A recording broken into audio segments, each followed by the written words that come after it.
అండి అందరూ ఎలా ఉన్నారు? అందరూ బాగున్నారా? అందరూ బాగుండాలి, అందులో మనం ఉండాలని మనస్ఫూర్తిగా అయితే కోరుకుంటున్నాను. ఈరోజు వీడియో వచ్చేసరికి మనం డైమండ్ బిస్కెట్స్ అండి. ఇవి అయితే మేము డైమండ్ బిస్కెట్స్ అంటాము. ఇది ఎలా చేసుకోవాలో ఈ వీడియోలో అయితే చూసేద్దామండి. ముందైతే ఒక కప్పు పాలు తీసుకుంటున్నానండి. ఇదిగో ఈ కప్పుతోటైతే ఒక కప్పు పాలు తీసుకుని వేడి పెట్టుకుంటున్నానండి. ఈలోపు అలాగే హాఫ్ కప్ అయితే బెల్లం కూడా తురిమి పెట్టేసుకుందామండి. మనం కప్పు పాలల్లో హాఫ్ కప్పు బెల్లం అయితే ఇలా తురిమేసుకొని మనకు తురుముకొని పెట్టుకున్నాం అనుకోండి, ఈజీగా కరిగిపోతుంది.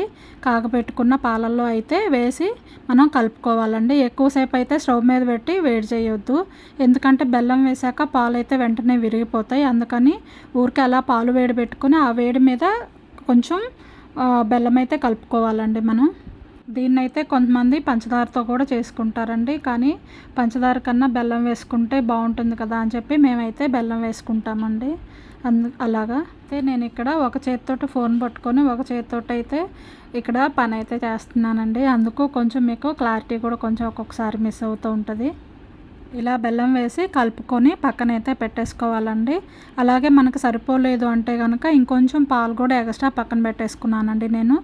మనకి పిండి కలుపుకునేటప్పుడు సరిపోకపోతే కూడా మనం ఈ పాలు యాడ్ చేసుకోవచ్చు. కాగబెట్టుకొని పక్కన పెట్టుకున్నాను ఒక బౌల్లో. అలాగే నేనైతే ఇక్కడ ఈ కప్పుతోటే 2 కప్పులు గోధుమ పిండి అయితే తీసుకుంటున్నానండి. నేను మైదా పిండి అయితే వాడట్లేదు, ఓన్లీ గోధుమ పిండే వాడుతున్నాను. అలాగే ఇక్కడ కొన్ని మిరియాలతోటి కొంచెం యాలుక్కాయలు వేసి ఇలాగా పౌడర్ అయితే చేసి పెట్టుకున్నానండి. కొంచెం ఘాటుగా స్పైసీగా బాగుంటుంది అని చెప్పి. అలాగే కొంచెం నెయ్యి కూడా వేసుకొని కొంచెం సాల్ట్ వేసుకొని కలుపుకొని పెట్టుకుంటున్నానండి. మైదా పిండి వాడుకోవటం అంత మంచిది కాదు కదండి, అందుకని నేనైతే గోధుమ పిండే వాడుతున్నాను. ఇందులో కొంచెం నెయ్యి వేసుకొని అలాగా బాగా కలపాలండి ఫస్ట్. అప్పుడు బాగా క్రిస్పీగా బాగా వస్తాయి పిండి బాగా కలుపుకుంటే. ఇందులో అలాగే 1 కప్పు బొంబాయి రవ్వ కూడా కలుపుకుంటున్నానండి. అది కలపటం వల్ల బాగా క్రిస్పీగా వస్తుంది, చాలా టేస్ట్ బాగుంటుందండి. బొంబాయి రవ్వ కూడా యాడ్ చేసుకున్నాక మనం ఇలా మొత్తం బాగా కలపాలండి. తర్వాత మనకి బెల్లం కలిపెట్టుకున్న పాలు ఉన్నాయి కదండి, అది మిశ్రమం వేసి ఇలాగా మనం ఇలా కలుపుకొని పెట్టుకోవాలండి. అలాగే ఒక పక్కన స్టవ్ మీద ఆయిల్ పెట్టేసుకొని మనమైతే ఇది చపాతీ పిండిలాగా రుద్దుకోవాలండి. మనం దీనికి ఇంకా పౌడర్ పిండి ఏమి వేయక్కర్లేదండి, ఉట్టిగా అలా రుద్దుకుంటే సరిపోతుంది. ఇదైతే మనకి చపాతీ మీద కొంచెం మందంగా అయితే రుద్దుకోవాలండి. పలుచగా రుద్దుకుంటే మరీ కరకరలాడుతూ చెక్కల్లాగా వస్తాయి. కొంచెం మందంగా రుద్దుకున్నాం అనుకోండి, బాగా పొంగి బాగా టేస్ట్ ఉంటాయండి. ఇలా రుద్దేసుకున్నాక పక్కలకి సైడ్లకు ఉన్నవంతా కట్ చేసుకోవాలండి. ఒక షేప్లో ఉంటే మనకి కట్ చేసుకునేటప్పుడు చాలా ఈజీగా ఉంటుంది. ఒకటే షేప్లో అన్ని పీసెస్ అయితే వస్తాయండి. ఇలా మనం కట్ చేసి పెట్టేసుకొని మనం గీతలు అయితే ఇలా పెట్టేసుకోవాలండి.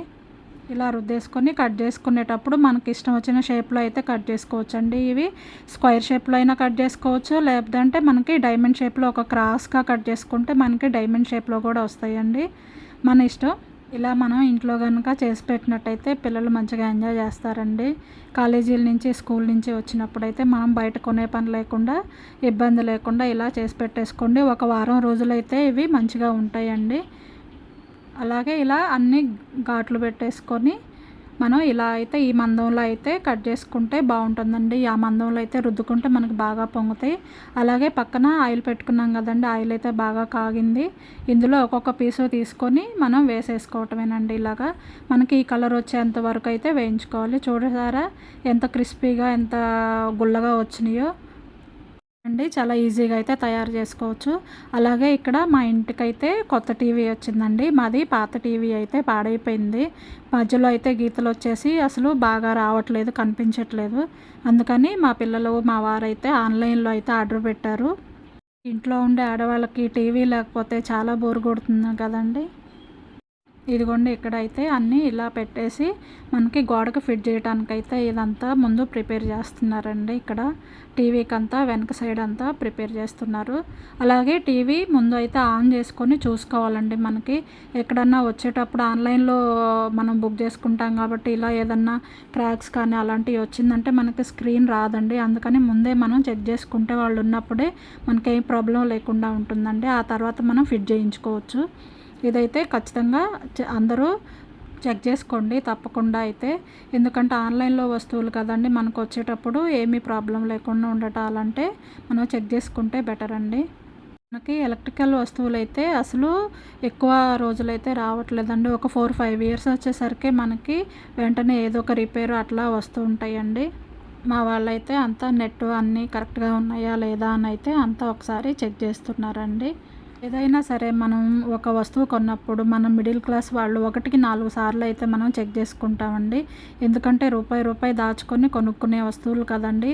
అది ఎలా వస్తుంది ఏంటనేది కొంచెం టెన్షన్ ఉంటుంది కాబట్టి అలా 1కి 4 సార్లు అయితే చెక్ చేసుకుంటాము ఏ వస్తువు తీసుకున్నా.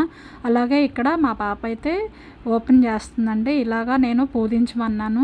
మా వాళ్ళైతే నా మీద కామెంట్లు కూడా చేస్తున్నారు, దేవుడు వచ్చి ఇక్కడ కూర్చొని మంచిగా పనిచేయాలని చూస్తారా ఏంటి అని. కానీ పిల్లలకి అది అర్థం కాదు కదండి. ఏదైనా ఒక వస్తువు కొన్నప్పుడు మనం అలాగా ఏదైనా పూజ చేసుకొని చేస్తే బాగుంటుందనేది మా ఉద్దేశం అండి. ఇక్కడైతే మా చిన్న అమ్మాయి మంచిగా ఎంజాయ్ చేస్తుందండి. కొత్త టీవీ వచ్చింది అని చెప్పి. అంతే కదండి, మనకే ఇంట్లో ఒక కొత్త వస్తువు వచ్చిందంటే పిల్లలకు పెద్దవాళ్ళు అందరూ హ్యాపీగా ఫీల్ అవుతాం కదా.